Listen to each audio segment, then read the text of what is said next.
The one distinction I wanted to give you when you're going from the pinwheel, from the weave to the pinwheel, is the hand, and I think you figured this out for yourself, the hand that is the side that you're turning in the direction of is the one that leads first behind your head.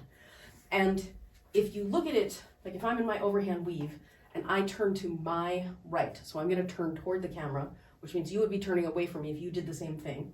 When my left hand is on top, my right hand is on the bottom, but it's crossed to the far side of the body. What I do is, and also this is one of those places where the T-stance really helps because your body is already partly turned. So you're here like this, and then you pull the hand up and go back behind your head like that. So the full move is when the left is on top, pull the right one back all the way, and then the left comes here. Or if you're going the other way, stand in the opposite T-stance with the left foot in the back. Then when the right hand is on top and your left hand is underneath, you pull the left hand back while the right hand follows. And what I do in order to make this work is I do an extra beat, because remember, you're doing over, under, home. So I do the first two, like I do the actual 2 beats that you would be doing in the weave. It's just that when the underbeat is happening, the other hand is up top.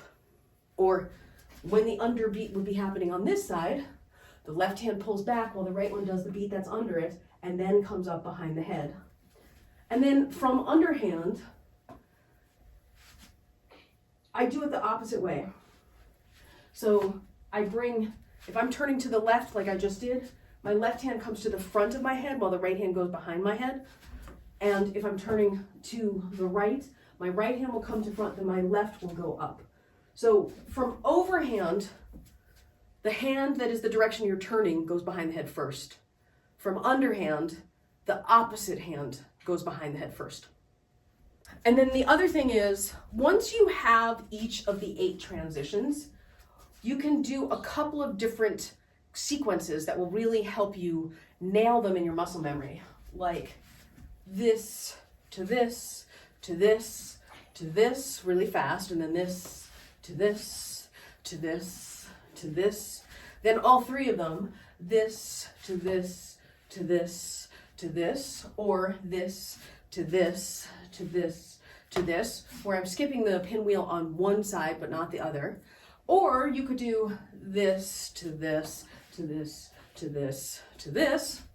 And then of course you could do all of them the other way, where you're in your overhand and then you turn here to here, right here to here, and then from clockwise to underhand, clockwise to underhand, and then you could do across them. And then once you have each of them really comfortably, you can start working with going all the way around the circle like this, where you do, say, all 4 of the transitions going to the right, and then all 4 of the transitions going to the left, like that. But that's the quick breakdown. The variation on the fountain, where you're doing weave, like if this is your traditional weave to weave fountain, where you do weave to pinwheel to weave. So overhand to underhand to, in this case, counterclockwise, or overhand to underhand to clockwise, to overhand to underhand to clockwise. And then what you can start doing is adding that height differential that really can give you more dynamism to it.